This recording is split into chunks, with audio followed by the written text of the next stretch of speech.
സ്തുതി. എൻ്റെ വിശ്വാസത്തില് ഇന്ന് ഉച്ചയ്ക്ക് നടന്ന ഉച്ച നമസ്കാര സമയത്താണ് ദൈവം ഏറ്റവും അധികം സന്തോഷിച്ചത് എന്നാണ് ഞാൻ ആത്മാർത്ഥമായിട്ട് വിശ്വസിക്കുന്നത്. ആ സമയത്ത് പരിശുദ്ധനായ പരമന തിരുമേനി, പരിശുദ്ധനായ വടശ്ശേരി തിരുമേനി, പരിശുദ്ധന്മാരായ പുതുക്കോട്ടി തിരുമേനിമാര് എന്ന് തുടങ്ങി മലങ്കര സഭയില് കാലം ചെയ്ത 6 കാതോലിക്കന്മാര്, നമുക്ക് അടുത്തറിയാവുന്ന മതപിതാക്കന്മാര്, ഇവരെല്ലാം കൂട്ടമായിട്ട് ഈ ദേവാലയത്തിലേക്ക് കടന്നു വന്ന നമ്മുടെ പ്രാർത്ഥനയും നിങ്ങൾ സമർപ്പിച്ചതായ പ്രാർത്ഥനകളും വളരെ സംഭൂതമാണ്, വളരെ സന്തോഷത്തോടുകൂടി, വളരെ ആഹ്ലാദത്തോടുകൂടി ശ്രമിച്ചു എന്ന് ഞാൻ പരമാർത്ഥമായിട്ട് വിശ്വസിക്കുകയാണ്. അത്രമാത്രം ഇമ്പകരമായിട്ട് അർത്ഥം അറിഞ്ഞ് നിങ്ങൾ ആ ഗാനങ്ങൾ പാടുകയും പ്രാർത്ഥനയിൽ അരിഞ്ഞുകയും ചെയ്തു എന്നുള്ള ഒരു സത്യമാണ്. അതിനിവിടെ വന്നിരിക്കുന്ന എല്ലാവരെയും ആത്മാർത്ഥമായിട്ട് അഭിനന്ദിക്കുവാൻ ഞാൻ ഈ അവസരം വിനിയോഗിക്കുകയാണ്. ക്ലാസ്സുകൾ കേട്ട് നിങ്ങൾ ഒരുപക്ഷെ മടുത്തിരിക്കുന്ന ഒരു സമയമായിരിക്കും. എന്നിരുന്നാൽ പോലും കേട്ട കാര്യങ്ങൾ വീണ്ടും ഒന്നുകൂടെ അനുസ്മരിക്കുന്നതോണം നമ്മൾ അനുഷ്ഠിക്കേണ്ട നമ്മുടെ ചുമതലകൾ അതൊന്ന് ഓർപ്പിക്കാം എന്ന് മാത്രമാണ് ഞാൻ ആഗ്രഹിക്കുന്നത്. ബഹുമാന്യനായ ജോജി അച്ഛൻ നമ്മളോട് പറഞ്ഞു, ആരാധനയിലൂടെയാണ് നാം ദൈവത്തെ അറിയുന്നത്. ദൈവത്തെ പറ്റി പല ഡെഫിനിഷൻസ് പറയാൻ പറ്റും, എന്നാൽ അദ്ദേഹം പരാമർശിക്കാതെ ഒരുപക്ഷെ ആ ഭാഗം വിട്ടുപോയതായിരിക്കാം. പരാമർശിക്കാതെ ഒരു ഭാഗം ഉദ്ധരിച്ചുകൊണ്ട് ദൈവത്തിന് കൊടുത്തിരിക്കുന്ന ഒരു വ്യാഖ്യാനം അത് ഉദ്ധരിച്ചുകൊണ്ട് ചിന്തിക്കാം എന്ന് ഞാൻ ആഗ്രഹിക്കുകയാണ്. സ്നേഹത്തിന് അപ്പോസ്തലനായ യോഹന്നാൻ എഴുതിയ 1-ാം ലേഖനം 4-ാം അധ്യായം 16-ാം വാക്യത്തിൽ നമ്മളിങ്ങനെ വായിക്കുന്നുണ്ട്, ഇങ്ങനെ ദൈവത്തിന് നമ്മോടുള്ള സ്നേഹത്തെ നാം അറിഞ്ഞും വിശ്വസിച്ചിരിക്കുന്നു. ദൈവം സ്നേഹം തന്നെ.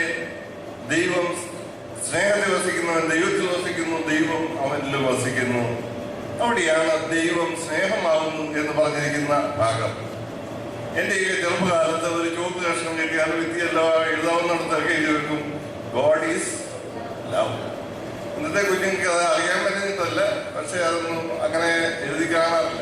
പക്ഷേ നല്ല നല്ല വീടുകളായതുകൊണ്ട് അവരൊക്കെ വൃത്തികളാക്കണ്ട എന്നുള്ള ഉദ്ദേശത്തിലായി ചിന്തയിലായാലും. ദൈവം സ്നേഹമാകുന്നു. വാട്ട് ഈസ് ഗോഡ് എന്ന് ചോദിച്ചാൽ ഉത്തരം പറയാൻ പറ്റുമായിരുന്നു, ഗോഡ് ഈസ് ലവ്. അത് നമ്മൾ മനസ്സിലാക്കുന്ന പുതിയ നിയമത്തിലാണ്. പഴയ നിയമത്തില് ദൈവം തമ്പുരാന്റെ സൃഷ്ടിപ്പ് തുടങ്ങി നമ്മൾ ഓരോ കാര്യങ്ങൾ പരിശോധിക്കുമ്പോഴും സ്നേഹത്തിന്റെ ആധിക്യം അവിടെ നമ്മൾ കാണുന്നു.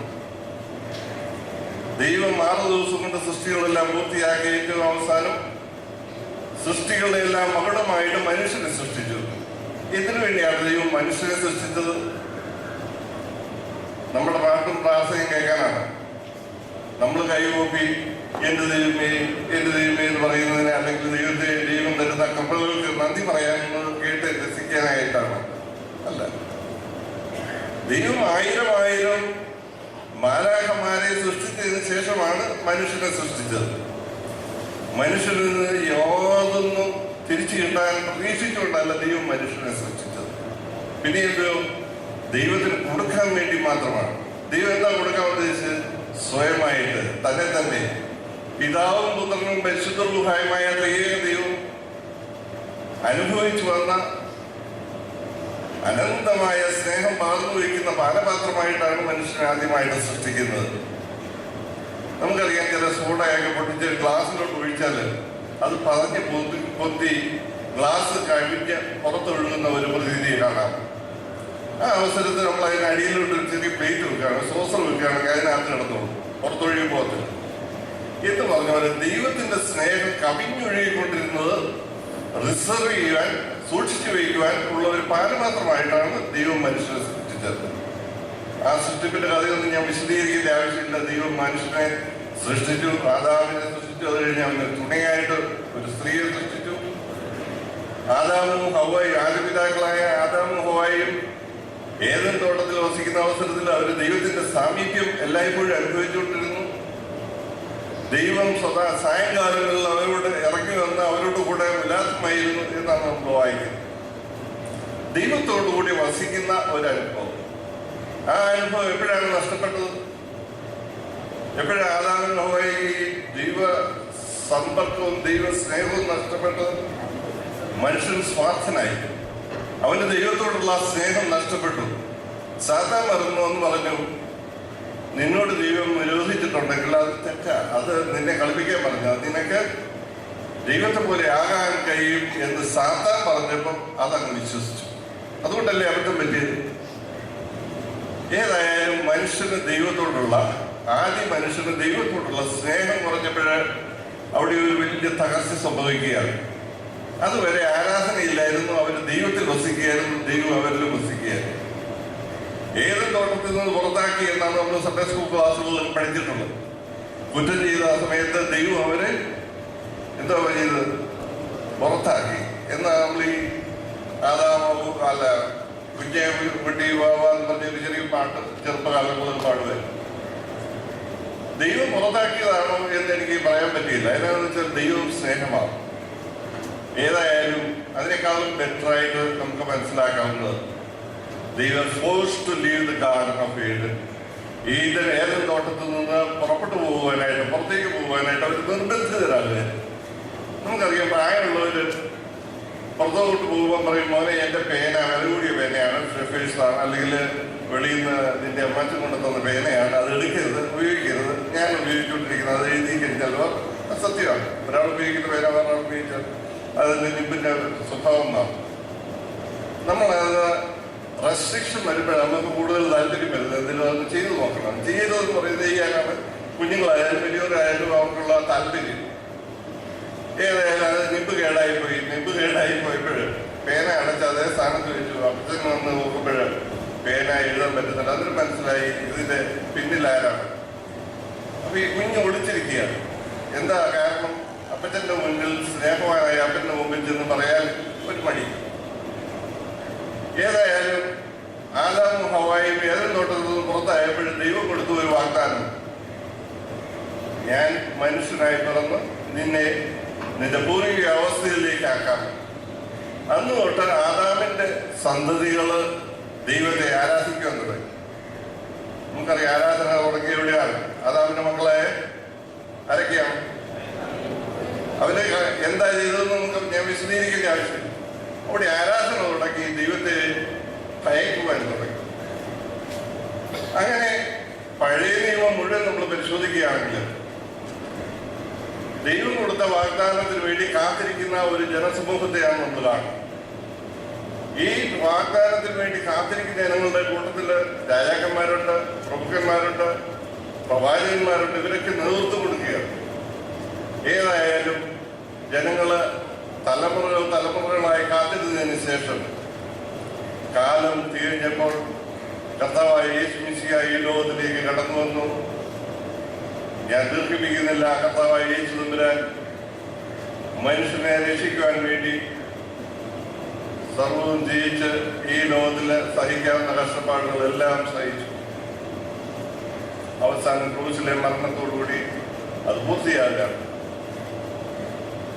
കർത്താവിനെ കുരിശിച്ച സ്ഥലത്തിന് ഒരു പ്രത്യേക പേരുണ്ട്. അതെന്താണ്? ഗോൽഗോഥ. ഗോൽഗോഥ എന്ന വാക്കിന്റെ അർത്ഥം നമുക്കറിയാം. തലയോടിടം. എന്താ ഈ തലയോടിടം? അതിനുള്ള പ്രസക്തി തന്നെ. ഇതാണ് സത്യം. ആദാം മുതല് ഉള്ള എല്ലാ പിതാക്കന്മാരുടെയും തലയോടുകൾ അവിടെ കൊണ്ടുവന്ന ഒരു ഗുഹയ്ക്കുള്ളിൽ സൂക്ഷിച്ചിരുന്നു എന്നാണ് പാരമ്പര്യം പറയുന്നത്. കർത്താവായ യേശു തമ്പുരാനെ കുരിശിച്ച അവസരത്തില് പാറ പിളർന്നതായിട്ട് നമ്മൾ വായിക്കുന്നുണ്ട്. വിശുദ്ധ വേദപുസ്തകത്തിൽ വായിച്ച് ഈ അടുത്ത ദിവസം വെള്ളിയാഴ്ചയ്ക്ക് വായിച്ചു കണ്ട പാറ പിളർന്നു.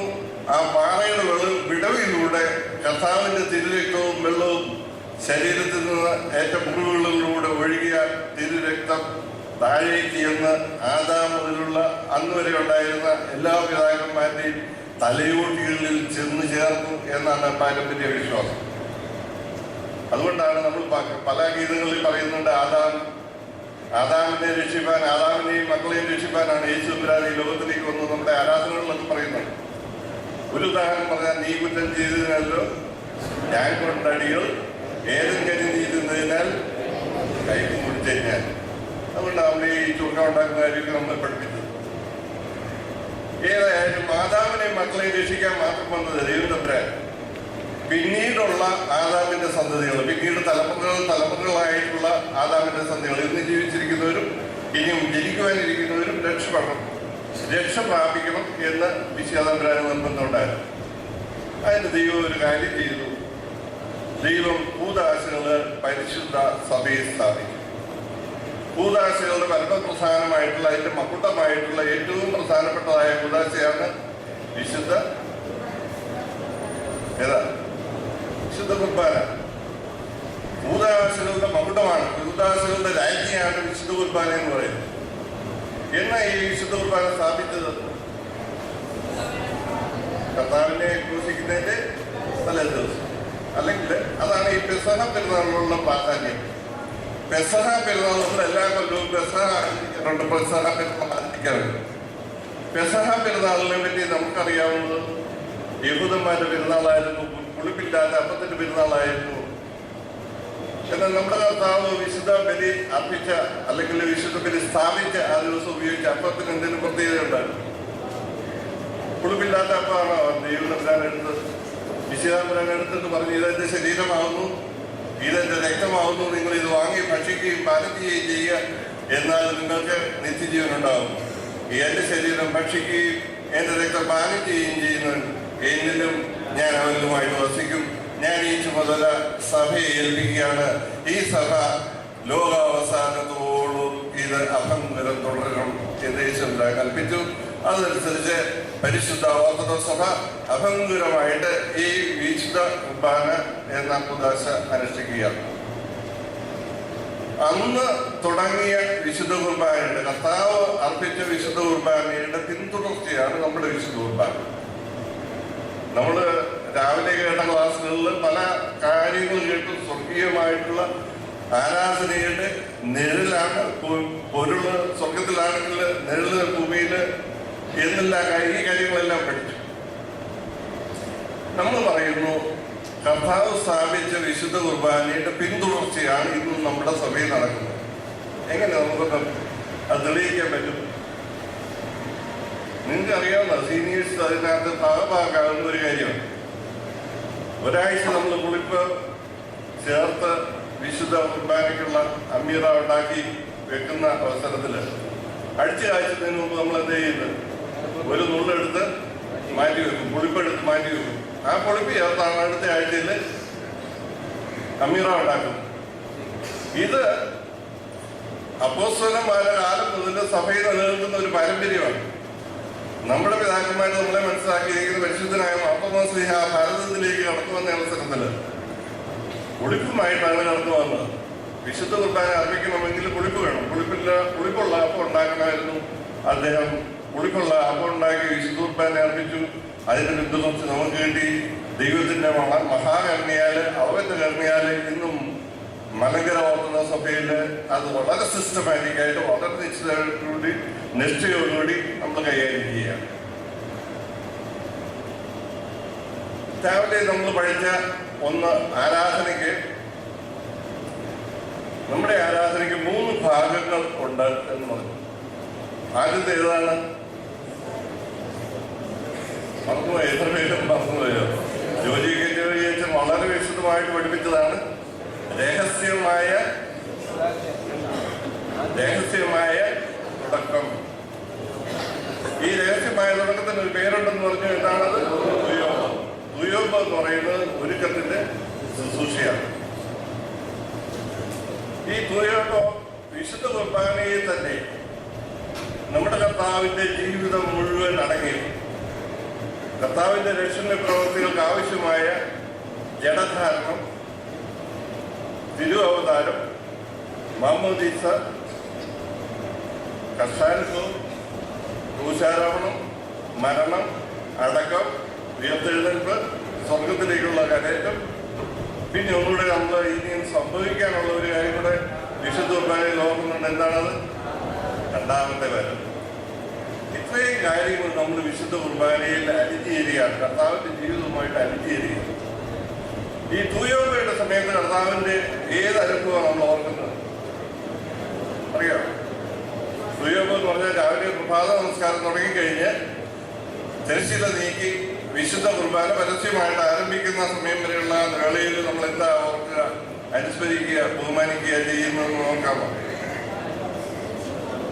കർത്താവിന്റെ ജഡധാരണം, പരിശുദ്ധ കന്യകയായ ദൈവമാതാവിന്റെ ഉദരത്തില് പരിശുദ്ധാത്മാവിനാൽ ജഡമെടുക്കുന്ന അനുഭവം, ആ കാര്യങ്ങളൊക്കെയാണ് നമ്മൾ അവിടെ ഓർക്കുന്നത്. നമുക്കറിയാം, ശുശ്രൂഷ തുടങ്ങിക്കഴിഞ്ഞാൽ, നമസ്കാരം തുടങ്ങിക്കഴിഞ്ഞാൽ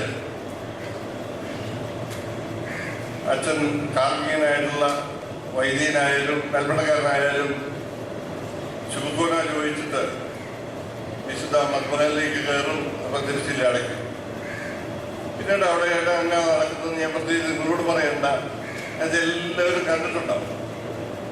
കാർമികൻ അവിടെ കയറി നിന്ന് ദർഗാ കാംശവസ്ത്രങ്ങളെല്ലാം ആദ്യം കൈകൾ കഴിയും. കൈയെന്തിനാ കഴുകുന്നത്? കുളിച്ചേച്ച് കൊന്നതിനാ കൈ കഴുകുന്നത്?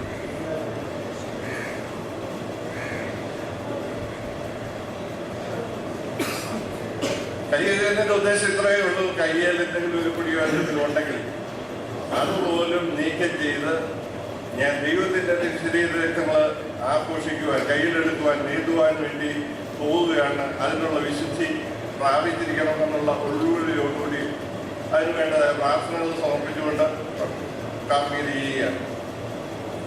അതിനുശേഷം അംശവസ്ത്രങ്ങളൊക്കെ ധരിച്ചതിന് ശേഷം വിരിച്ചൊരുക്കപ്പെട്ട മേശയില്, ക്രോണോസില് കർത്താവിന്റെ തിരുശരീരങ്ങളായി തീരേണ്ട അപ്പുകഴിഞ്ഞോ ക്രമീകരിച്ച് വെച്ചതിന് ശേഷം അത് കൈകളിലെടുത്ത് കുരിശാകൃതി പിടിച്ചുകൊണ്ട് പ്രാർത്ഥിക്കുക. ഇതെന്താ അച്ഛൻ പ്രാർത്ഥിക്കുന്നത്? കൊച്ചപ്പിക്കും കുഞ്ഞുങ്ങൾക്കും വേണ്ടി തീർച്ചയായിട്ടും അച്ഛൻ പ്രാർത്ഥിക്കും, അല്ലേ? അതാണോ അച്ഛൻ എന്താ ഈ പ്രാർത്ഥിക്കുന്നത്? ഈ ഓരോ പ്രാർത്ഥനയും 3 പ്രാവശ്യം വീതം ചൊല്ലുന്നത്. എന്താണ് ഇത്രയും പ്രത്യേകമായിട്ട് ചൊല്ലുന്നത്? ലോകാരംഭം മുതൽ ഉള്ള സർവ സൃഷ്ടിയെയും, മനുഷ്യവർഗത്തെ മാത്രമല്ല സർവ സൃഷ്ടിയെയും ദൈവസന്നിധിയിൽ സമർപ്പിച്ചുകൊണ്ട്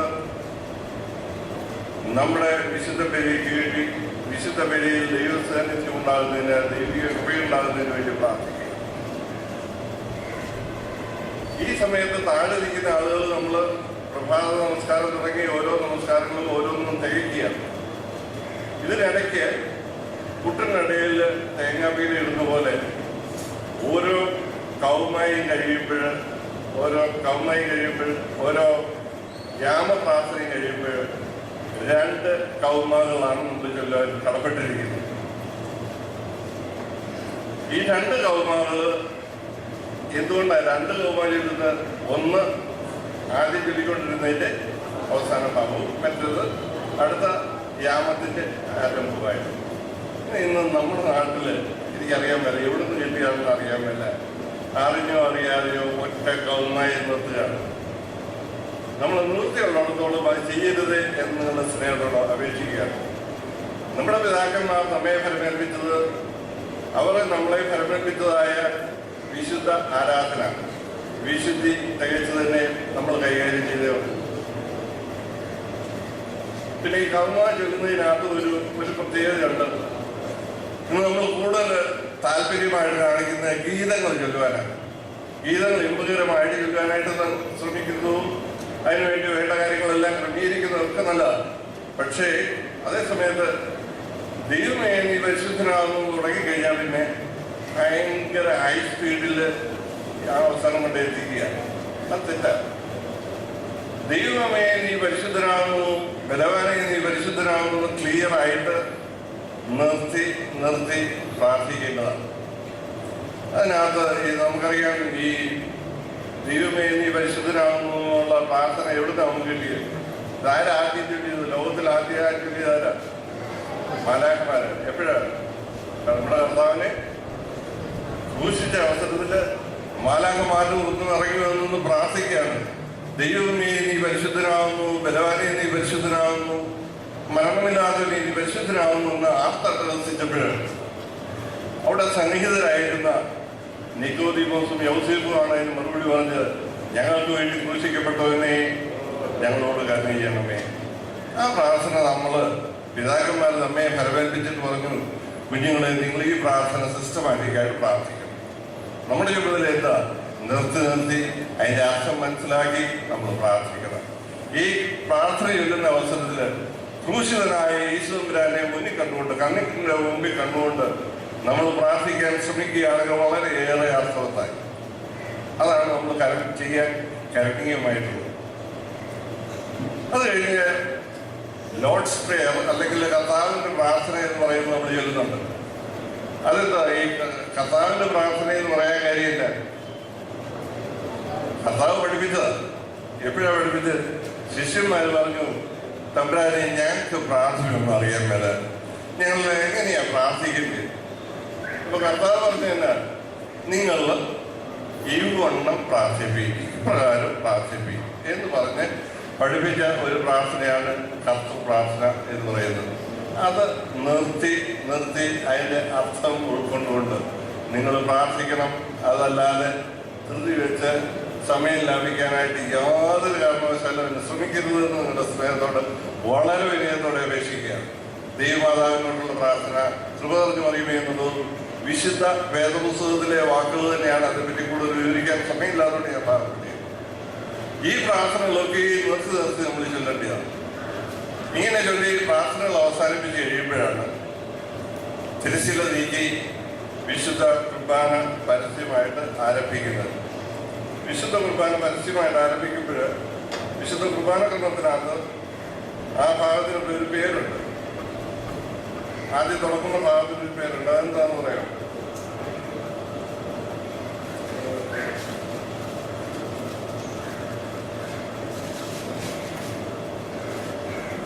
ഇപ്പോഴത്തെ കുർബാന ക്രമത്തിലില്ല, പഴയ കുർബാന ക്രമങ്ങളിലൊക്കെ ഉണ്ടായത് സ്ഥാനാർത്ഥികളുടെ കുർബാന.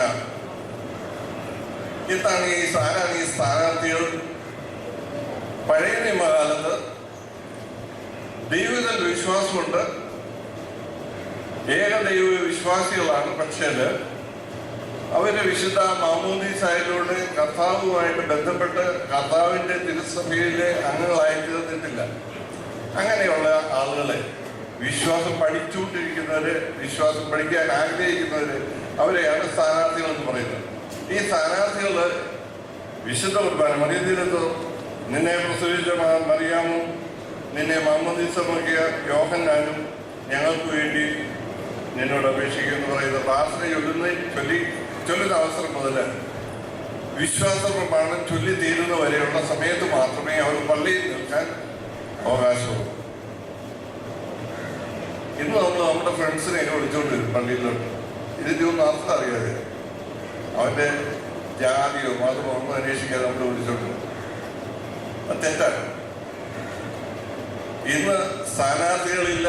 അതുകൊണ്ട് സ്ഥാനാർത്ഥികളുടെ കുർബാന എന്ന് പറയുന്നത് നമ്മളെ പോലെ ഉള്ളതിലെ അനുതാപത്തിന് വേണ്ടിയുള്ളൊരു ഭാഗം, ഒരു സന്ദർഭം മാത്രമാണ്. അതിനെല്ലാം നമുക്ക് ഈ ഭാഗം ഉപേക്ഷിക്കാൻ പറ്റിയില്ല. ആദ്യം കാർമികൻ ക്രോണോസിന് വലത്തു വെക്കുന്നത് എന്തിനു വേണ്ടിയാണ്? എന്താണ് ആ സമയത്ത് നമ്മൾ അനുസ്മരിക്കുന്നത്? കർത്താവിന്റെ തിരു അവതാരം. കർത്താവ് മനുഷ്യരോട് പാവമൊഴിച്ച് സകലത്തിലും സാമ്യപ്പെടുവാൻ തക്കവണ്ണം ഭൂമിയിലേക്ക് കടന്നു വന്നതിന്റെ ഓർമ്മ പുതുക്കുന്ന അവസരമാണ്. ആ സമയത്ത് ഒരു ശുശ്രൂഷക്കാരൻ കത്തിച്ച ഒരു മെഴുതിരി വലതുകയിൽ ഉയർത്തിപ്പിടിച്ചിട്ട് ക്രോണോസിന് വലത്തു വെക്കും. ആ മെഴുകുതിരിക്ക് ഒരു പ്രത്യേകതയുണ്ട്. ആ മെഴുകുതിരി ഒരാളിനെയാണ് സൂചിപ്പിക്കുന്നത്. ആരെയാണ്? യോഹന്നാൻ ആണോ? യോഹന്നാൻ സ്നാപകൻ. യോഹന്നാൻ സ്നാപകൻ ഒരു പേരുണ്ടായിരുന്നു. എന്തോ? കർത്താവിന്റെ മുന്നോടി. കർത്താവിന്റെ മുന്നോടിയായിരുന്നു യോഹന്നാൻ സ്നാപകനെ കാണിക്കാനാണ് ഈ ശുശ്രൂഷക്കാരൻ. ആ ആളായിരിക്കും പിന്നീട് ധൂപകുറ്റി എടുക്കുന്നത്. ധൂപകുറ്റി എടുക്കുന്ന ആള് മെഴുതിരി കത്തിച്ച് പിടിച്ചുകൊണ്ട് ആർമിയുടെ മുമ്പായിട്ട് പുറകോട്ടാണ് നടക്കുന്നത്. ആ അവസരത്തിൽ പല പള്ളികളിലും പല രീതിയിൽ ചെയ്യാറുണ്ട്. ചില പള്ളികളിലെ ശുശ്രൂഷക്കാരും ക്രോണോസ് നിർത്താറുണ്ട്, 4 കോണുകളിലും. എന്നാൽ പിതാക്കന്മാർ പഠിപ്പിച്ചിരിക്കുന്നത് ആ സമയത്ത് ശുശ്രൂഷക്കാരൻ തന്ന കാർമികൻ മാത്രം ചെയ്യാൻ മതി എന്നുള്ളതാണ്. അത് ഈ പറഞ്ഞ നേരത്തെ പല അച്ഛന്മാർ പറഞ്ഞതുപോലെ ഒരു വിഷയമാക്കേണ്ട നിങ്ങളുടെ അറിവിലേക്ക് ഞാൻ പ്രസ്താവിക്കുന്നത് മാത്രം. ആ സമയത്ത് ത്രോണോസ് എന്ന് പറയുന്ന ഒരു പ്രത്യേക സ്ഥാനമായി രൂപാന്തരപ്പെടുകയാണ്, അല്ലെങ്കിൽ നമ്മുടെ ദൃഷ്ടിപ്പെടുകയാണ്. എന്താണത്? ത്രോണോസ് എന്ന് പറഞ്ഞാൽ സാമാന്യഗതിയിൽ എന്താണ് ത്രോണോസ്? ദൈവത്തിന്റെ സിംഹാസനം. സിംഹാസനം എന്ന് പറയുന്നത് ഇരിപ്പിടം അല്ലേ? ദൈവം എഴുന്നള്ളിയിരിക്കുകയാണ്. നമ്മളെല്ലാം കണ്ട് സന്തോഷിച്ചുകൊണ്ട് ദൈവം അവിടെ എഴുന്നള്ളിയിരിക്കുന്ന ഒരു പ്രകൃതി, അതാണ് സിംഹാസനം എന്ന് പറയുന്നത്. ദൈവത്തിന്റെ സിംഹാസനമായ ക്രോണോസ് ഈ ആദ്യത്തെ വലത്തുവയ്ക്കലിന്റെ സമയത്ത് എന്തായിരുന്നു? കർത്താവിന്റെ തിരുവവതാരം നടന്ന കാലിത്തൊഴുത്തായി മാറുകയാണ്. അത് കഴിഞ്ഞ ഉടനെയാണ് ഭൂവിലാശേഷം ചൊല്ലി നമ്മളൊരു സ്ലീഹ വായിക്കുന്നു. അത് കഴിഞ്ഞ ഒരു സ്ലീഹയുടെ ലേഖനത്തിൽ നിന്ന് ഏതെങ്കിലും ഒരു സെലക്ടഡ് ഭാഗം വായിക്കുകയും ചെയ്യുന്നു. ഈ സ്ലീഹ വായനയെ പറ്റിയൊക്കെ രാവിലെ പരാമർശങ്ങളുണ്ടായി. ഭൂവിൽ അശേഷം എന്ന് പറയുന്ന ആ പാട്ട് പാടിയതിനു ശേഷം വായിക്കുന്ന വിശുദ്ധ വേദഭാഗം എന്താണെന്നാ പറഞ്ഞത് രാവിലെ?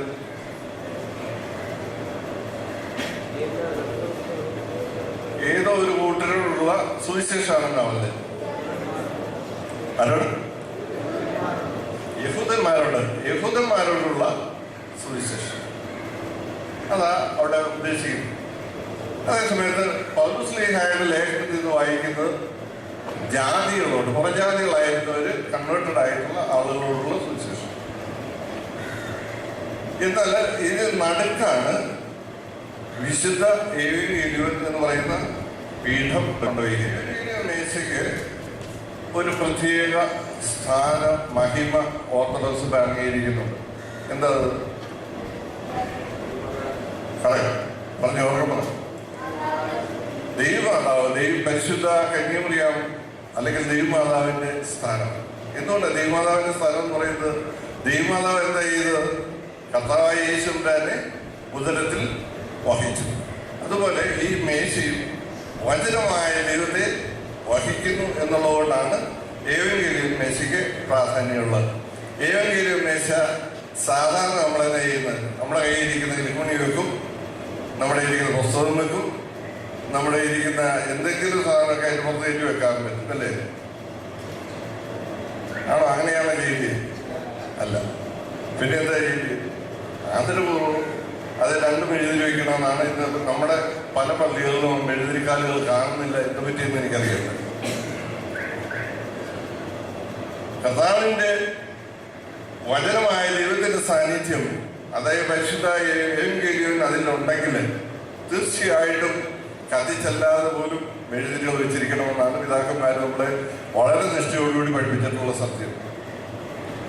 ഏവൻഗേലിയൻ വായനയ്ക്ക് ഈ ഏവൻഗേലിയൻ മേശ കൊണ്ടിരുന്നത് പഴയ കാലത്തൊക്കെ ഏവൻഗേലിയൻ മേശത്തിന് ഏവൻഗേലിയൻ ഇരിക്കുകയായിരുന്നു പലരും. ഇന്ന് ഏവൻഗേലിയൻ വായനയ്ക്ക് മുമ്പായിട്ട് ശുശ്രൂഷകളിൽ ഒരാൾ ചെന്ന് ഇത് എടുത്തു കൊടുക്കും കാർമികന്റെ കയ്യിലേക്ക്. പല പള്ളികളിലും കാണുന്നത് വളരെ തമാശപൂർവമാണ്, വളരെ ഗൗരവമായിട്ട് കൈകാര്യം ചെയ്യേണ്ട ഒരു വിഷയമാണ്. വളരെ ഭയഭക്തിയോടുകൂടി കൈകളിലെടുത്ത് ഒന്ന് ചുംബിച്ച് അച്ഛനെ സമർപ്പിക്കുകയാണ് വേണ്ടി, അല്ലാതെ ഇന്ന പിടിച്ചൊന്നും ഇങ്ങനെ നീട്ടിക്കൊടുക്കുകയല്ല വേണ്ടി. വളരെ സങ്കടകരമായിട്ടുള്ളൊരവസ്ഥയാണ്. അതുപോലെ തന്നെ ഏകീകരിയുടെ പുറത്ത് പൊടിയോ അഴുക്കോ ഉണ്ടെങ്കിൽ അന്നേരം ഇതിൽ പല പള്ളികളിലും കാണുന്നുണ്ട്. അത് തെറ്റായ രീതിയാണ്. എപ്പോഴാണ് ഇതെല്ലാം ക്ലീൻ ചെയ്യേണ്ടത്? ശനിയാഴ്ച വൈകിട്ടാണ് ഇതെല്ലാം ചെയ്യുന്നത്. ആരാധനയുടെ സമയത്തല്ല. ഏതായാലും ഇത് കൊണ്ടൊന്ന് നടുക്ക് വെക്കുന്നു. നടുക്ക് വെക്കുന്നതിന് വളരെ അർത്ഥവത്തായ, വളരെ ആഴമായ അർത്ഥമാണ്. അപ്പുറത്തും ഇപ്പുറത്തും തെക്കും വടക്കും വായിച്ച് കേട്ട സുവിശേഷങ്ങളോട് സമദൂരം പാലിക്കുന്നു എന്ന അർത്ഥത്തിലാണ് ഈ ഏവൻഗേലിയൻ മേശ ത്രോണോസിന്റെ ഒത്ത നടുക്ക് വയ്ക്കുന്നത്. ഞാൻ പറഞ്ഞു മനസ്സിലായല്ലോ. ജാതികളോടുള്ള യഹൂദന്മാരോടുള്ള സുവിശേഷമായാലും പുറയാളികളോടുള്ള സുവിശേഷമായാലും അതിനുമൊക്കെ സമദൂരമാണ് കർത്താവിന്റെ സുവിശേഷം. അതിനുശേഷം നമ്മൾ പല ഗീതങ്ങൾ പാടാറുണ്ട്. ഏതെങ്കിലും ഒരു ഗീതമായിരിക്കും പാടുന്നത്. ആ ഗീതങ്ങളെ പറ്റി ഒന്നും ഞാൻ പറയുന്നില്ല. അതിനുശേഷം ആ സമയത്ത് ഏകീകൃത വായനയുടെ സമയത്ത് ശുശ്രൂഷക്കാര് ചെയ്യേണ്ടത് എന്താണ്? രണ്ടുപേരും എഴുതുകൾ പിടിക്കും. എഴുതുകൾ പിടിക്കുന്ന ആളുകൾ സാധാരണ കണ്ടുവരുന്ന കാർമികത്തെ ഇടത്തും വലത്തും നിന്ന് പടിഞ്ഞാണ്ട് ഫേസ് ചെയ്ത് നിൽക്കുന്ന രീതിയാണ്. അത് തെറ്റാണ്. അതല്ല വേണ്ടിയത്. നമ്മൾ എന്തിനായി എഴുതിൽ പിടിക്കുന്നത്? ആർക്ക് വേണ്ടിയോ പിടിക്കുന്നത്? അച്ഛന് വേണ്ടിയോ? അച്ഛനോ തിരുമേനിയോ വേദോത്സവം വായിക്കുന്നത് വെച്ചിട്ട് ഏകീകൃതം വായിക്കുന്നത് അവരുടെ സൈഡിൽ എഴുതി പിടിക്കണമെന്നാണ് അവസരം പ്രകടിപ്പിക്കുന്നത്. നമ്മുടെ സഭ അവരെ അനുശാസിക്കുന്നത് നീ ഭയഭക്തിയോടുകൂടി രണ്ട് മാലാഖമാർക്ക് തുല്യമായിട്ട് രണ്ട് എഴുതികൾ രണ്ട് വശത്തും പിടിക്കണമെന്നേ പറഞ്ഞിട്ടുള്ളൂ. അത് ഏതെങ്കിലും പിടിക്കുകയാണെങ്കിൽ ഈ ഭാഗത്ത് ഇങ്ങോട്ട് നോക്കി വേണം നിൽക്കാൻ, ഏതെങ്കിലും നോക്കി വേണം ശിഷ്യന്മാർ ഈ മാലാഖ കുഞ്ഞുങ്ങൾ നിൽക്കാനായി. ഇത് കഴിഞ്ഞ ഉടനെയാണ് ധൂപക്കുറ്റി മുന്തിരിക്ക എഴുതുന്നതിന്റെ പ്രാധാന്യം വിളിച്ചോതുന്ന ഒരു സന്ദർഭം. നമ്മൾ വിചാരിക്കും ഇതിന് ഇത്രമാത്രം പ്രാധാന്യമുണ്ടോ? തീർച്ചയായിട്ടും പിതാക്കന്മാർ വളരെ ആഴമായ അർത്ഥത്തിലാണ് ആ കാര്യം ക്രമീകരിച്ചിരിക്കുന്നതെന്നുള്ളത് നമ്മൾ ഓർത്തിരിക്കണം. ബാറയ്ക്കുമോർ അനുഗ്രഹിക്കുന്നതിനായ കർത്താവിന് മുമ്പാകെ ഈ ഭാഗം നമുക്കറിയാവുന്നതാണ്. ഇതിനുശേഷമാണ് വിശുദ്ധ ധൂപക്കുറ്റി വാഴ്ത്തുന്ന ശുശ്രൂഷ. ഈ ധൂപക്കുറ്റി വാഴ്ത്തുന്നതെന്ന് പറയുന്നതിന് ഒരു പ്രത്യേകതയുണ്ട്. എന്താണത്? ഇത്രയും നേരവും നമ്മുടെ പ്രധാന ശുശ്രൂഷൻ കൊണ്ടാടുന്ന ധൂപക്കുറ്റിയല്ലേ, അതൊന്ന് ബ്ലസ് ചെയ്തേക്കാം എന്നുകൊണ്ട് മാത്രമാണ്. അതാണോ ധൂപക്കുറ്റി വാഴ്ത്തുന്നതിന്റെ അർത്ഥം? ധൂപക്കുറ്റി വാഴ്ത്തുന്നത് നമ്മൾ പഠിച്ചു കഴിഞ്ഞു. പിതാവിന്റെയും പുത്രന്റെയും പരിശുദ്ധാത്മാവിന്റെയും നാമത്തിൽ അത് വിശുദ്ധീകരിക്കപ്പെടുകയാണ്, ബ്ലസ് ചെയ്യപ്പെടുകയാണ്. അത് പരിശുദ്ധ തൃത്വത്തിന്റെ ആവാസത്തിന്റെ സമയമാണ്. പരിശുദ്ധ തൃത്വം ഒന്നിച്ച് നമ്മൾ ദർശിക്കുന്ന വിശുദ്ധ വേദപുസ്തകത്തിൽ കാണുന്ന എപ്പോഴാണ്? കർത്താവ് മാമോദീസയുടെ അവസരത്തിലാണ്. ജോർദാൻ നദിയിലേക്ക് കർത്താവ് കാലെടുത്ത് വെച്ചപ്പോൾ സ്വർഗം സന്തോഷിക്കുകയും ഭൂആനന്ദിക്കുകയും ചെയ്യുക.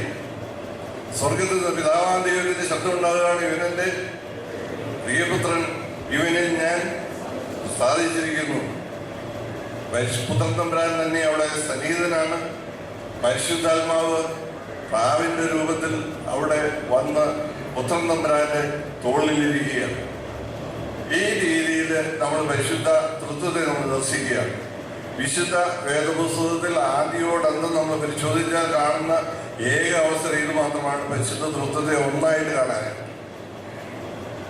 ആദ്യം തന്നെ പരിശുദ്ധാത്മാവിനെ പറ്റി പറയുന്നുണ്ട്. വെള്ളത്തിന്മീതെ പരിശുദ്ധാത്മാവ് വ്യാപരിച്ചുകൊണ്ടിരുന്നു എന്ന് പറയുന്നുണ്ട് ആദ്യ ഉൽപ്പത്തി പുസ്തകത്തിൽ. പരിശുദ്ധാത്മാവിനെ പറ്റി പറയുന്നുണ്ട്. പുത്രതമ്പുരാന്റെ ആഗമനത്തെ പറ്റി പറയുന്നുണ്ട്. ഞാൻ പറഞ്ഞു, അനേക ആളുകൾ കാത്തിരുന്ന്, അനേക ആളുകൾ തലമുറകളായിട്ട് കാത്തിരുന്നു.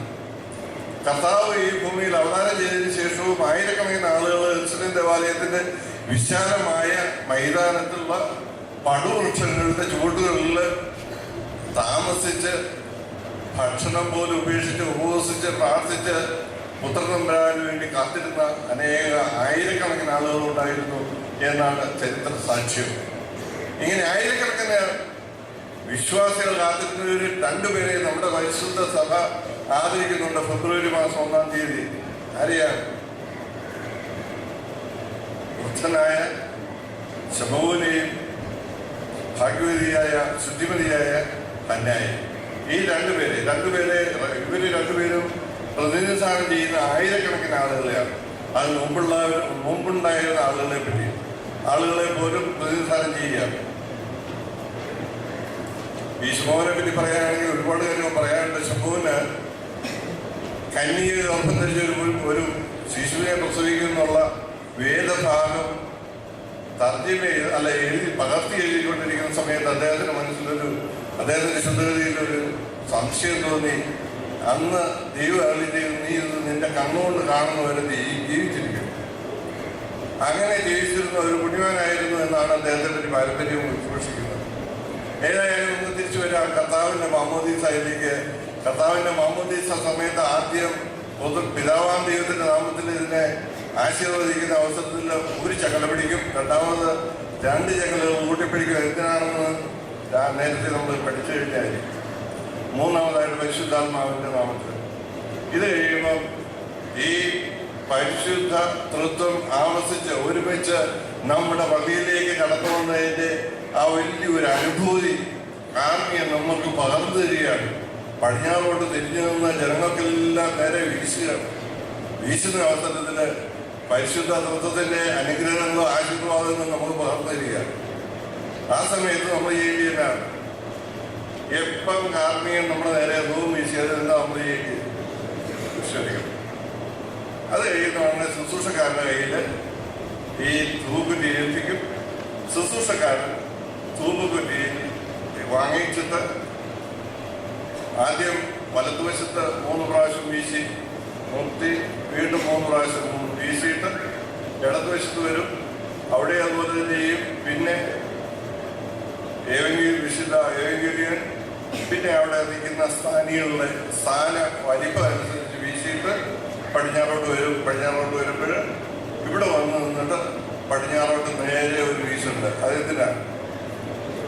ഇവിടെയാണെങ്കിൽ ആരും നിൽക്കാറില്ല. ഈ നടുക്കത്തെ ഭാഗത്ത് ആരെങ്കിലും നിൽക്കാറുണ്ടോ? ഇല്ല, വാങ്ങിപ്പോയാൽ നിൽക്കും. ഈ വാങ്ങിപ്പോയാലേ ആതിരിക്കുകയാണ്. അത് കഴിഞ്ഞ് ഇടത്തോട്ടും വലത്തോട്ടും വീശിയിട്ട് വേണം. അല്ലാതെ രാവിലെ പറഞ്ഞ പോലെ തന്നെയാണ് നമ്മൾ പടിഞ്ഞാറേ അറ്റം വരെ 2 വശത്തേക്ക് വീശണം. വീശുമ്പോൾ വിശ്വാസികൾ, ഞാനൊരു വിശ്വാസിയാണ്, സത്യ ദൈവത്തിൽ വിശ്വസിക്കുന്നു, ത്രിയേക ദൈവത്തിൽ വിശ്വസിക്കുന്നു, നമ്മുടെ വിശ്വാസപ്രമാണത്തിൽ പറയുന്ന കംപ്ലീറ്റ് കാര്യങ്ങൾ ഞാൻ മുഴുവൻ പറയുന്നു, ഇതിലൊക്കെ ഞാൻ വിശ്വസിക്കുന്നു പറഞ്ഞ് കുരിശ് വരയ്ക്കുകയാണ്, കുരിശ് വരച്ച് കാണിക്കുകയാണ്. അപ്പോൾ ഈ കാണിക്കുന്നതാണ് ശുശ്രൂഷക്കാരൻ, വീശുന്ന ശുശ്രൂഷക്കാരൻ കുരിശ് വരയ്ക്കുന്ന കാണുമ്പോൾ വണങ്ങുന്നതിന് ഞാൻ ആക്സെപ്റ്റ് ചെയ്തിരിക്കുന്നു, ഐ എഗ്രി, നീ ഒരു വിശ്വാസിയാണ്, അത് വേണം. അത് കഴിഞ്ഞ് പടിഞ്ഞാറ് ഏറ്റവും വരെ പോയിട്ട് പടിഞ്ഞാറ് വശത്ത് ഒരു കുരിശുണ്ടാവും. ചില മിക്കപ്പോഴും പടിഞ്ഞാറ് വശത്താണ് വാങ്ങിപ്പോയവരെ അടക്കിയിരിക്കുന്നത്. അങ്ങോട്ട് തിരിഞ്ഞ് നിന്ന് 3 പ്രാവശ്യം വീശിയതിന് ശേഷം നേരെ കിഴക്കോട്ട് വന്ന് സമൻ കാലസ് പ്രിയലൈസോ പറഞ്ഞ് കാർമീൻ്റെ അടുത്ത് പോയി ഈ ചങ്ങലുകൾ 4 ചങ്ങലുകളും 2 കൈകളിൽ ഏന്തിയിട്ട് ഈ കൈകൾ മുറുക്ക പിടിച്ചിരിക്കണം. പലരും ഇങ്ങനെ തുറന്ന കയ്യിൽ പിടിക്കുന്നത് അത് തെറ്റാണ്. പിതാക്കന്മാർ പറയുന്നു, നീ മുറുകെ പിടിക്കുന്നതിന് അർത്ഥമുണ്ട്. അർത്ഥമുണ്ടെങ്കിൽ പിന്നെ ഇത് നമ്മൾ പിടിക്കാതിരിക്കുന്നത്. മുറുകെ പിടിക്കുന്നത് കാർമ്മികന് നമ്മൾ റിപ്പോർട്ട് കൊടുക്കാൻ പോവുകയാണ്. ഞാൻ ഈ പള്ളിയിൽ കൂടിയിരിക്കുന്ന എല്ലാ വിശ്വാസികളെയും സത്യവിശ്വാസത്തിൽ ഒറ്റക്കെട്ടായിട്ട് കണ്ടിരിക്കുന്നു എന്നുള്ള റിപ്പോർട്ട് കൊടുക്കാനായിട്ട് ഇരിക്കുകയാണ്. ചിലതോടെ കാവ്യം പറയുന്നുണ്ട്, നിങ്ങൾക്കെല്ലാവർക്കും സമാധാനം ഉണ്ടായിരിക്കട്ടെ. അതിനുവേണ്ടി പടിഞ്ഞാട്ട് തിരിയുമ്പം ഈ ശുശ്രൂഷക്കാരൻ ഇങ്ങനെ പിടിച്ചോണ്ട് നിൽക്കുക. ഇത് കാണുമ്പം കാർമ്മികൻ വളരെ സന്തോഷമായി. ഇവിടെ നിൽക്കുന്നവരെല്ലാം ആരാ? വിശ്വാസികളാണ്, ഉറച്ച വിശ്വാസികളാണെന്നുള്ള ബോധ്യം വരും. പിന്നീടുള്ള ഭാഗം വിശ്വാസികൾക്ക് വേണ്ടി മാത്രമുള്ളതാണ്. അത് ആ ഭാഗത്ത് വേറെ അവിശ്വാസികൾ നിൽക്കാൻ പാടില്ല. അത് അതിനു വേണ്ടിയാണ് ഈ ശുശ്രൂഷക്കാരൻ പടിഞ്ഞാറായാലും വരുമ്പോൾ ഞാൻ പറഞ്ഞു, വിശ്വാസികളെ കുറിച്ച് വെച്ച് കാണിക്കുന്നു പറഞ്ഞു. അല്ലാത്തവനെ വിളിച്ച് പുറത്തിറക്കുന്ന പതിവ് ആദിമസഭയിലുണ്ടായിരുന്നു. ആദിമസഭയിൽ ഈവൻ പടിഞ്ഞാറെ കഥവ് വരെ അടക്കി വരുന്നത്. അതൊന്നും ഇന്ന് നടക്കില്ല. അതൊന്നും എന്നാൽ പോലും നമ്മളൊരു കാര്യം മനസ്സിലാക്കിയിരിക്കണം, നമ്മൾ വിശ്വാസികളാണ് എന്നുള്ള ഉത്തമ ബോധ്യം നമുക്കുണ്ടായിരിക്കണം. അതിനുശേഷമാണ് കാർമ്മിയൻ, അതുവരെ താഴെ നിന്ന കാർമ്മിയൻ ദർഗാമേൽ കയറി നിൽക്കുന്നത്. ദർഗ എന്താണെന്ന് ഞാൻ നിന്നെ പഠിപ്പിക്കേണ്ട കാര്യമില്ല. എന്നാൽ നമ്മൾ ഒരുപക്ഷെ അത് ശ്രദ്ധിച്ചിട്ടുണ്ടോ എന്ന് എനിക്കറിയാൻ പറ്റില്ല. വിശ്വാസികളുടെ കുർബാന ആരംഭിക്കുന്ന അവസരത്തിൽ മാത്രമാണ് കാർമ്മിയൻ ദർഗാമേൽ കയറുന്നത്. യേശുദൈവ ദേവാലയത്തിലുണ്ടായിരുന്ന ശുദ്ധതകളുടെ അതിവിശുദ്ധ സ്ഥലത്തിന് തുല്യമാണ് ദർഗ എന്ന് പറയുന്നത്. അതുകൊണ്ടാണ് ശുശ്രൂഷക്കാർ അല്ലെങ്കിൽ അവൈദികരായിട്ടുള്ളവർ അതിന്മേൽ കാല് വയ്ക്കരുത്. എന്ത് കാരണവശാലും ഇനി പൊക്കം പറഞ്ഞവരാണെങ്കിൽ നിങ്ങൾ പൊക്കമുള്ള അല്ലെങ്കിൽ കൈനീളമുള്ള ആളുകളെ കൊണ്ട് മെഴുതി കത്തിക്കുകയോ കത്തിപ്പിക്കുകയോ ഒക്കെ ചെയ്താൽ മാത്രം മതി. അല്ലാതെ ചെയ്യരുത്, ദർഗാമിൽ കാല് വയ്ക്കരുത്, നമുക്കത് തെറ്റാണ്, അത് നമുക്ക് ഗുണത്തെക്കാൾ ഏറെ ദോഷം ചെയ്യും എന്നുള്ള സത്യം നമ്മൾ മനസ്സിലാക്കി. അതിനുശേഷം കാർമിക ദർഗാമയെ കയറി നിന്ന് ശോശപ്പ ആഘോഷിക്കുന്ന അവസരത്തിൽ വളരെ ഇമ്പോർട്ടൻ്റ് ആയിട്ടുള്ള ഒരു സന്ദേശം ശുശ്രൂഷക്കാരൻ ജനങ്ങൾക്ക് നൽകുന്നു.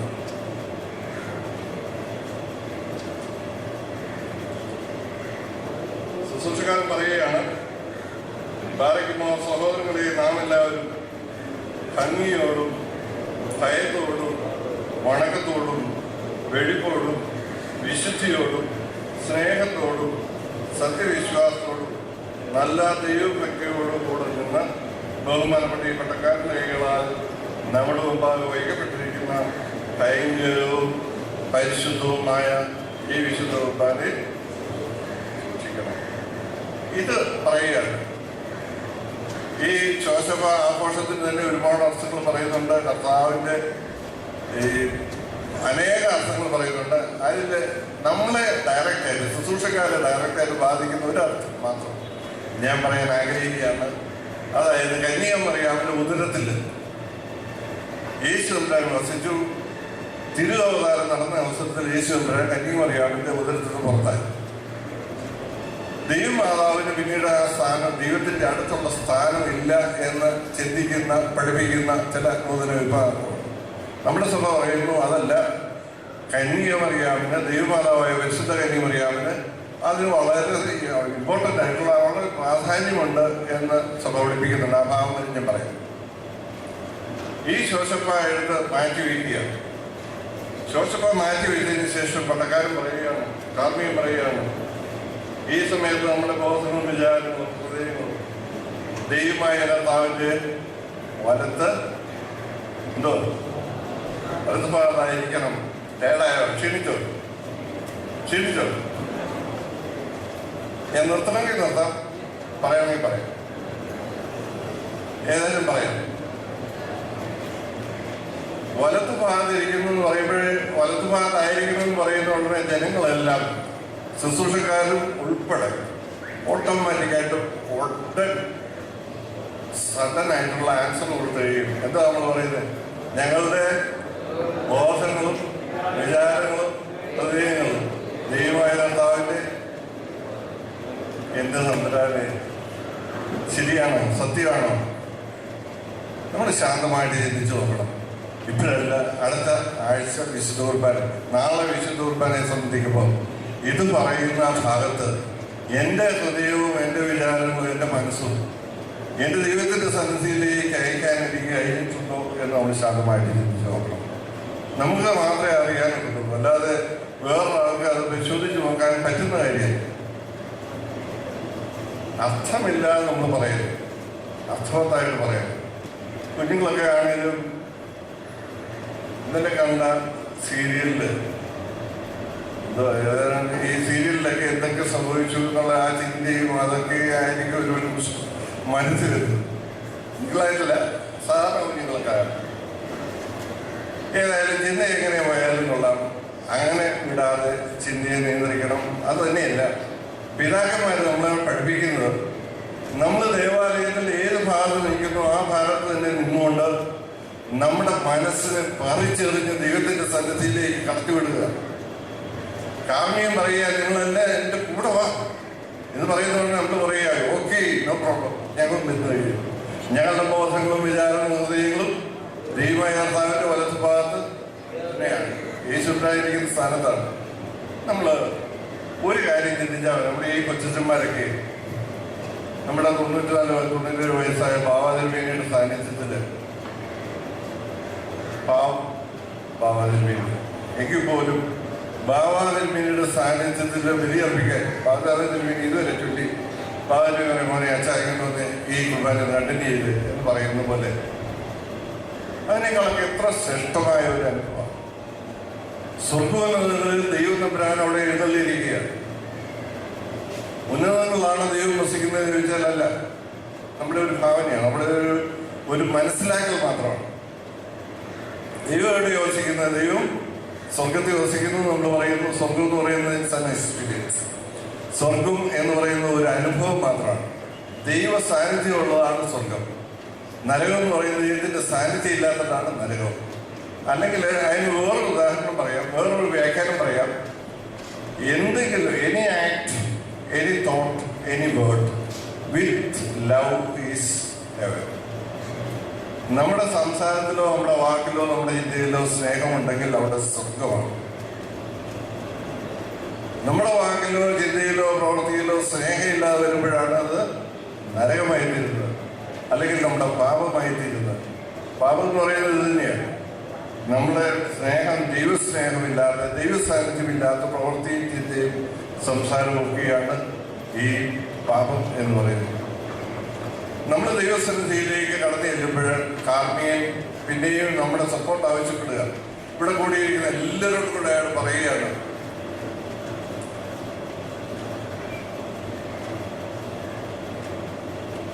ഭയഭക്തിയോടുകൂടി കർത്താവിനെ നമുക്ക് സ്തോത്രം ചെയ്യുന്നത്. അതാ ഭയഭക്തിയോടുകൂടി കർത്താവിനെ നമുക്ക് സ്തോത്രം ചെയ്യാമെന്ന് പറയുന്നതോടെ നമ്മൾ പറയും ഓക്കെ, നോ പ്രോബ്ലം. ഭയഭക്തിയോടുകൂടി കർത്താവിനെ സ്തോത്രം ചെയ്യുന്നത് നിത്യവും ന്യായവുമാണ്. ഇതിലേക്ക് അർത്ഥം നമ്മൾ എത്രമാത്രം ആഴമായിട്ട് ചിന്തിച്ചാണോ പറയുന്നതെന്ന് സ്വയം പരിശോധിക്കാൻ മനസ്സിലാവും. അത് വളരെ ആഴമായിട്ട് നമ്മൾ മനസ്സിലാക്കി നമ്മൾ വിലയിരിക്കണം. പ്രത്യേകിച്ച് ഈ തീക്കകത്ത് കയറി നിൽക്കുന്ന നമ്മൾ, എരിയുന്ന തീക്കകത്ത് കയറി നിൽക്കുന്ന നമ്മളത് അത് അനുസരിച്ച് പെരുമാറിയില്ലേ നമുക്കതിൻ്റെ ദോഷം. കത്തിയില്ലെങ്കിൽ അവൻ നമ്മളെ കത്തിക്കും എന്നൊരാൾ വിവേചിച്ച് പറഞ്ഞ അർത്ഥം അക്ഷരം പ്രതി ശരിയാണ്. നമ്മൾ ഈ TLO ഈ മദ്ബഹ എന്ന് പറയുന്ന ആ പാട്ട് അവസാനിപ്പിക്കുന്നതന്നെ അതിനാൽ കങ്ങനകളെ സൂക്ഷിപ്പീൻ, എരിയാതിരിക്കാനായിട്ട് സൂക്ഷിപ്പീൻ എന്നവരെ നമ്മൾ അഡ്വൈസ് ചെയ്യുന്നു. ഇപ്പം നമ്മൾ എത്രമാത്രം ആഴമായിട്ട് ചിന്തിക്കണം, എത്രമാത്രം ഇതിൻ്റെയൊക്കെ അർത്ഥം ഉൾക്കൊള്ളണം എന്ന് നമ്മൾ ചിന്തിച്ചിരിക്കണം. അതിനുശേഷമാണ് പരിശുദ്ധാത്മാവ് ആവർത്തിക്കുന്ന, പരിശുദ്ധാത്മാവ് വിശുദ്ധ കുർബാനയെ പൊരുതി ആവർത്തിക്കുന്ന സന്ദർഭം ഉണ്ടാകുന്നു. ആ സന്ദർഭത്തിൽ ശുശ്രൂഷക്കാരൻ പറയുന്നുണ്ട്,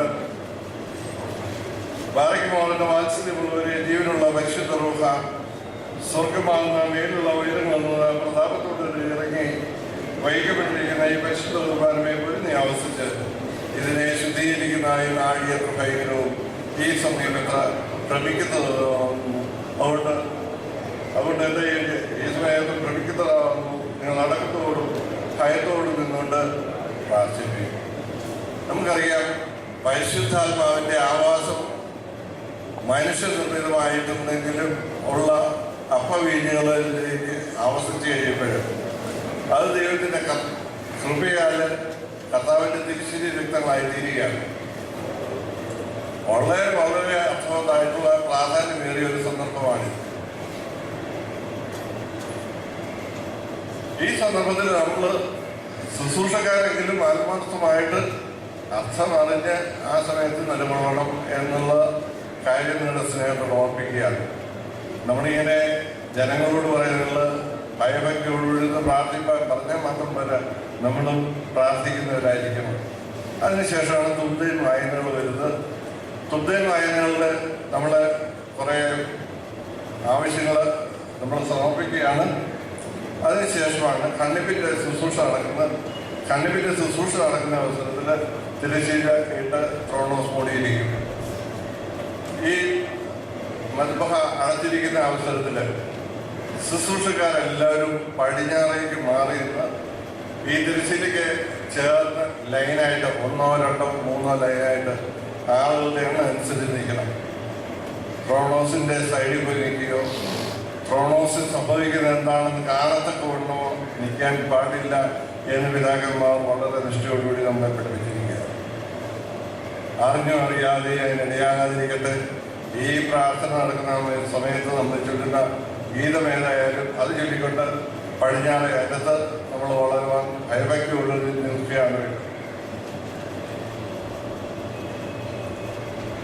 ഈ സമയത്ത് കണ്ണിപ്പിന്റെ ശുശ്രൂഷ എന്ന് പറയുന്നത് അപ്പവീഞ്ഞുകൾ തമ്മിൽ യോജിപ്പിക്കുന്ന പരിശുദ്ധമായ ശുശ്രൂഷ നടക്കുക. കർത്താവിൻ്റെ കർഷാനുഭവം, മരണം, ഈ കാര്യങ്ങളൊക്കെയും അനുസ്മരിക്കുന്ന സന്ദർഭമാണ്. വളരെ ഭയഭക്തിയോടുകൂടി നിൽക്കുന്ന സ്നേഹമാണ്. കുഞ്ഞുങ്ങളൊക്കെ വളരെ ശ്രദ്ധിക്കണം. ഈ സമയത്ത് ഒരു കാരണവശാലും വിശുദ്ധ മദ്ബഹായിൽ നിന്ന് സംസാരിക്കരുത്. ഇനി എന്ത് അത്യാവശ്യം ഉണ്ടെങ്കിലും അതായിക്കോട്ടെ, ഈ സന്ദർഭത്തിൽ നിങ്ങൾ ഒരു കാരണവശാലും നിൽക്കുന്നിടത്ത് നിന്ന് അനങ്ങാൻ പാടില്ല, സംസാരിക്കാൻ പാടില്ല. എന്തോ എവിടെയാണ് ഇതിന്റെ കുഴപ്പമൊന്നും എനിക്കറിയാൻ പറ്റില്ല. മദ്ബഹായി കയറി കഴിഞ്ഞ് കുഞ്ഞുങ്ങൾക്കുള്ള പ്രയാസം അത്യാവശ്യമായിട്ട് അടുത്ത് നിൽക്കുന്നതിനോട് എന്തെങ്കിലും ഒന്ന് പറഞ്ഞേ. സീനിയേഴ്സൊക്കെ നോക്കുന്ന ഉടനെ ഞാൻ പിന്നെ ശോശപ്പയുടെ കാര്യം പറയാം, അല്ലെങ്കിൽ ഞാൻ മറ്റേ കാര്യം മറോസയുടെ കാര്യം, ഇതല്ലാതെ ഈ കളത്തിലൊന്നും പറയണ്ട. ഒന്ന് അതിനൊന്നും ഇടയാക്കണ്ട, മിണ്ടാണ്ട് നിന്നാൽ മാത്രം മതി. വളരെ അച്ചടക്കത്തോടുകൂടി, വളരെ നിഷ്ഠയോടുകൂടി, ചിട്ടയോടുകൂടി. അല്ലാതെ സംസാരിക്കണമെന്ന് നിർബന്ധമുള്ളവർ ഇതിനകത്തോട്ട് കയറി വരരുത്.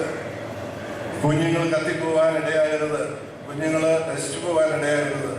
നിങ്ങളുടെ ഭാവി ഭാസുരമാകണമെങ്കിൽ, അനുഗ്രഹങ്ങൾക്ക് മേൽ അനുഗ്രഹങ്ങൾ ലഭിക്കണമെന്നുണ്ടെങ്കിൽ ഒരു കാരണവശാലും പരിശുദ്ധ മദ്ബഹ ദൈവത്തിന്റെ സാന്നിധ്യമാണെന്ന് ഉൾക്കൊണ്ടുകൊണ്ട് മനസ്സിലാക്കിക്കൊണ്ട് അതിനനുസരിച്ച് വിവേകത്തോടുകൂടി, ജ്ഞാനത്തോടുകൂടി, നിഷ്ഠയോടുകൂടി പെരുമാറണം.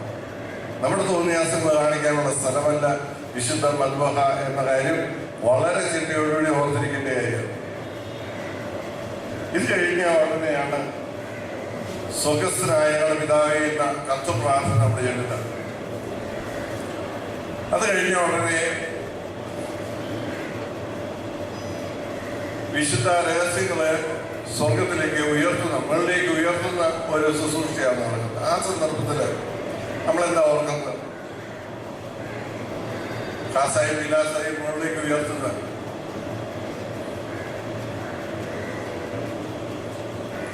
എന്താണ് കർത്താവിന്റെ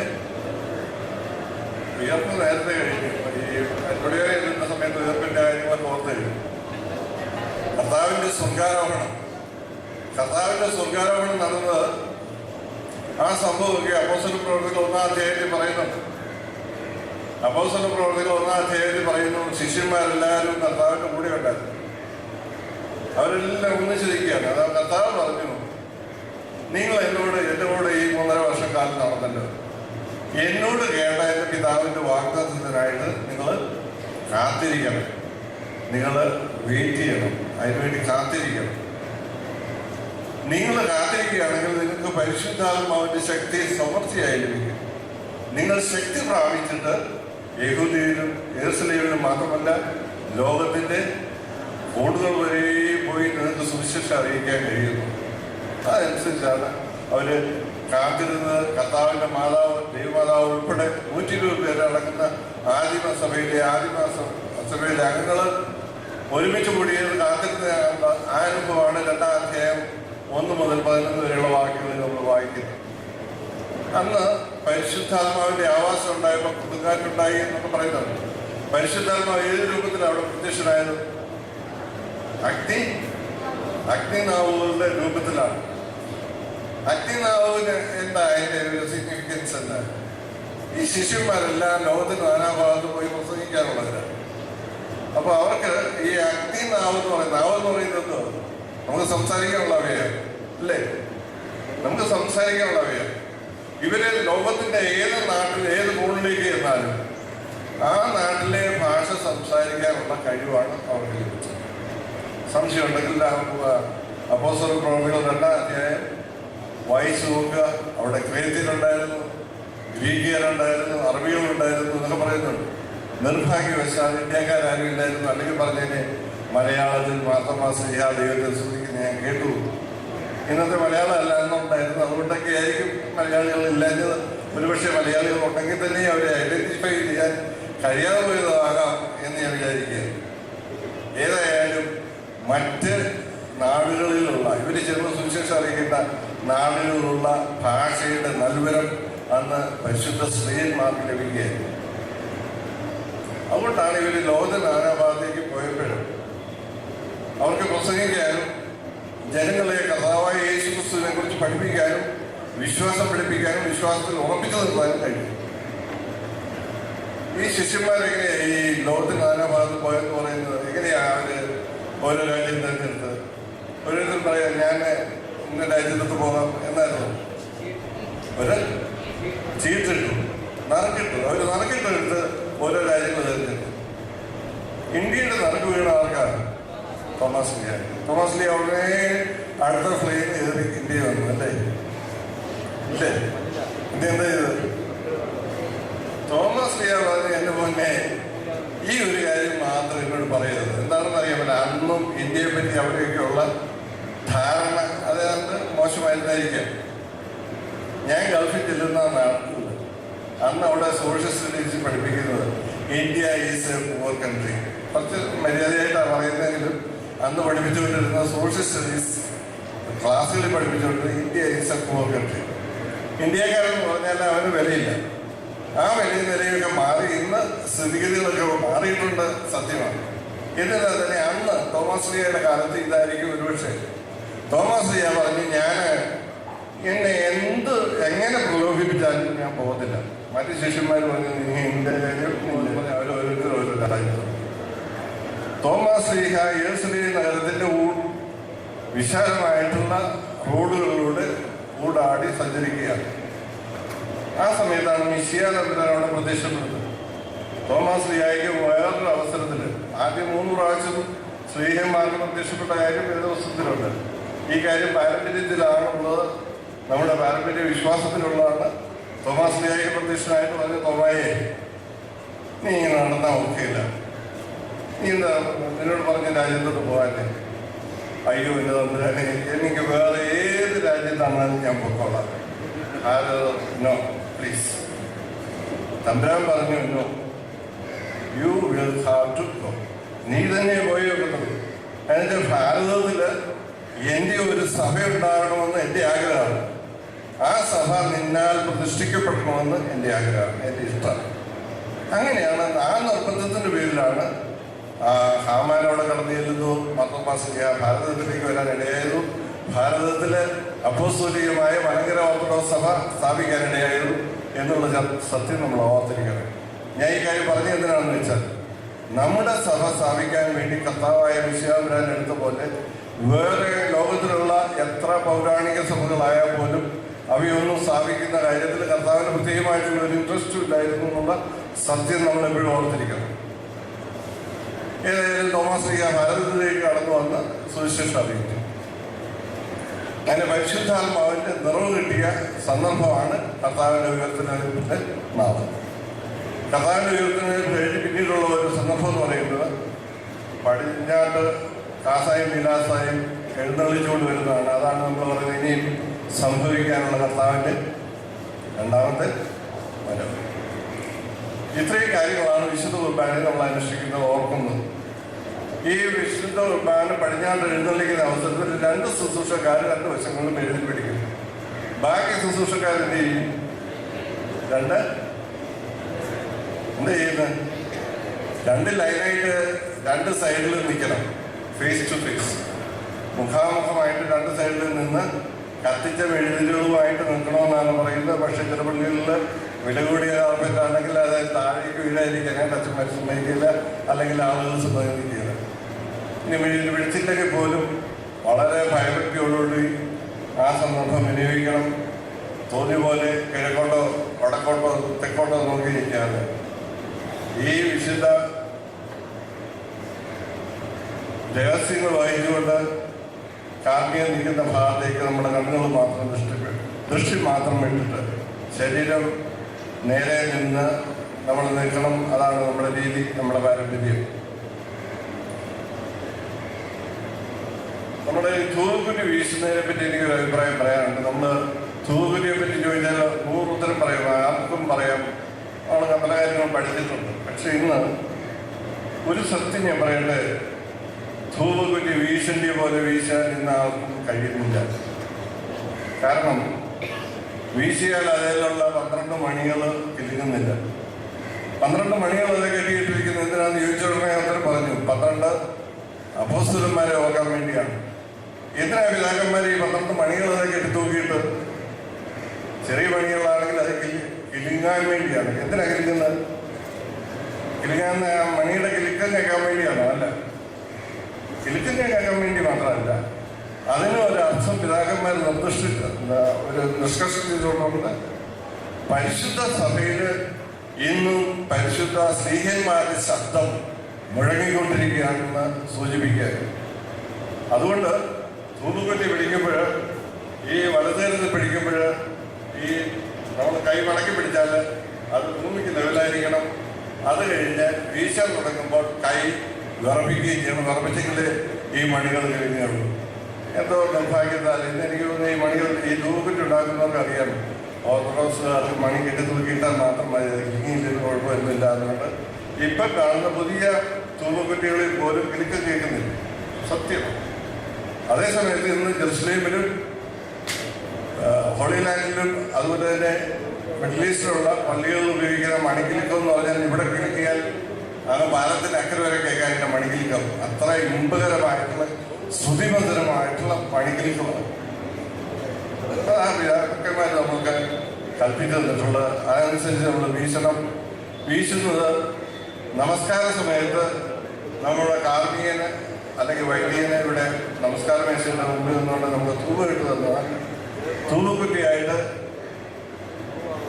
മദ്ബഹായിലേക്ക് പ്രവേശിച്ചു കഴിഞ്ഞ് ക്രോണോസിന്റെ മുമ്പിൽ ചെന്ന് നേരെ നിൽക്കാതെ ഒരു സൈഡിൽ നിന്ന് നടുക്കേക്ക് വീശുക. ഇതിന് നടുക്കേക്ക് വീശുന്നത് ദൈവ സാന്നിധ്യത്തെ മനസ്സിലാക്കിക്കൊണ്ട് ദൈവത്തിന് ധൂപം അർപ്പിക്കുകയാണ്. ഒരു കാര്യം ഞാൻ വ്യക്തമാക്കട്ടെ, ധൂപ അർപ്പണം എന്ന് പറയുന്നത് നമ്മുടെ ജോലിയല്ല. നമുക്ക് ഈ കാർമികരെ സഹായിക്കാൻ വേണ്ടി മാത്രം ചെയ്യുന്ന ഒരു കാരണം മാത്രമാണ്. ഇത് നമ്മുടെ അഭ്യാസം കാണിക്കാനുള്ളതൊന്നല്ല. ധൂപിൽ എടുത്ത് കറക്കി വീശുക, തിരിച്ചു വീശുക, ഇതൊന്നും പാടില്ല. അതൊന്നും നമ്മുടെ പാരമ്പര്യത്തിലുള്ളതല്ല, നമ്മുടെ പിതാക്കന്മാരെ പഠിപ്പിക്കലിലുള്ളതല്ല. മർബഹസ എന്ന് പറയുന്നത് വലിയൊരു കമ്പനിയാണ് ഫിക്സ് ചെയ്തിരിക്കുന്നത്. മർബഹസ കാണുന്ന ഉടനെ മാലാഖമാരുടെ സാന്നിധ്യം നമ്മൾ ഓർക്കും. ഇത് ജനക്കൂട്ടത്തിന് ബോധ്യപ്പെടുത്താനാണ് ഇത് ഉയർത്തിപ്പിടിച്ചാൽ കാർമികന്റെ തലയ്ക്ക് മീതെ, തലയ്ക്ക് പുറകിലായിട്ട് ഈ 2 മർബഹസാളും ചേർത്ത് പിടിക്കണം. തലയ്ക്ക് മീതെയാണ് പിടിക്കുന്നത്. അപ്പൊ ആ കാർമികന് മാലാഖമാരുടെ സംരക്ഷണം ലഭിക്കുന്നുണ്ട് എന്നുകൂടി വ്യക്തമാക്കുക എന്നൊരു ലക്ഷ്യം കൂടി അതിന് പറ്റുന്നുണ്ട്. ഏതായാലും പിതാക്കന്മാർ മണ്ടന്മാരൊന്നുമല്ല ഈ ഇത്രയും നീളമുള്ള കമ്പ് അത് ഫിക്സ് ചെയ്യുന്നത്. ഈ അടുത്ത ഒരു 40 വർഷത്തിനുള്ളിലാണ് ഈ ഒരു സംസ്കാരം നമ്മുടെ കേരളത്തിലെ നമ്മുടെ സഭകളിൽ വന്നത്. അതുവരെ ഉയർത്തിപ്പിടിച്ചുകൊണ്ടിരുന്ന മർബഹസാളുടെ ഏറ്റവും കൂടുതൽ അറ്റത്ത് പിടിച്ച് അത് സെമിനാരിയിലായാലുമുള്ള സഭാകേന്ദ്രത്തിലായാലുമുള്ള മലങ്കര സഭയിലെ എല്ലാ ദേവാലയങ്ങളായാലുമുള്ള അങ്ങനെയാണ് ചെയ്യുന്നത്. തെറ്റാണ്. ഉയർത്തി തന്നെ പിടിക്കണം. അതിൻ്റെ കമ്പിൻ്റെ അറ്റത്ത് പിടിച്ചെങ്കിൽ മാത്രമേ ഉയർത്താൻ ഒക്കെയുള്ളൂ എന്നുള്ള കാര്യം പ്രത്യേകം ഓർമ്മിച്ചിരിക്കണം. അത് നമ്മുടെ പാരമ്പര്യമാണ്. അത് നഷ്ടപ്പെടുത്തരുത്, അത് ദുർവിനിയോഗം ചെയ്യരുത് എന്നുള്ള സ്നേഹത്തോടെ വളരെ താഴ്മയായിട്ട് ഞാൻ അപേക്ഷിക്കുകയാണ്, അഭ്യർത്ഥിക്കുകയാണ്. ഈ ധൂപപ്പെട്ടി വീശുന്ന അവസരത്തിൽ നമ്മൾ വീശാൻ മറന്നു പോകുന്ന ഒരു സംഭവമുണ്ട്. ഏതാണെന്നറിയോ? ഇവിടെ ഈ പള്ളിയിലില്ല, മാമോദീസ തൊട്ടി താഴേട്ട് ഇറങ്ങി വരുമ്പോൾ ഈ ഭാഗത്താണെങ്കിൽ ആ ഭാഗത്തോട്ട് നോക്കി മാമോദീസ തൊട്ടിക്ക് 3 പ്രാവശ്യം വീശിയിരിക്കണം. എന്തുകൊണ്ടാണ്? നമ്മളെ പ്രസവിച്ച മാതാവിനെ പോലെ തന്നെ നമുക്ക് കർത്താവായ യേശു ക്രിസ്തുവിന്റെ പുത്രത്വം തന്ന അമ്മയാണ്, അമ്മയുടെ സ്ഥാനമാണ്. അതിന് പുറത്ത് കൊണ്ടുപോയി ആവശ്യമില്ലാത്തതൊന്നും വെക്കരുത്. ഈ മാമോദീസ തൊട്ടിയെ നമ്മൾ ആദരിക്കുകയും ബഹുമാനിക്കുകയും ചെയ്യണം. അതുകൊണ്ടാണ് പള്ളിയുടെ കിഴക്കേ അറ്റത്തേക്ക് എത്രയും കഴിവോട്ട് നീക്കാവോ അത്രയും കഴിവോട്ട് നീക്കി പിതാക്കന്മാർ സ്ഥാപിച്ചിരിക്കുന്നു എന്നുള്ള കാര്യങ്ങൾ ഓർത്തിരിക്കണമെന്നുള്ള സ്നേഹത്തോട് ഓർമ്മിക്കുകയാണ്.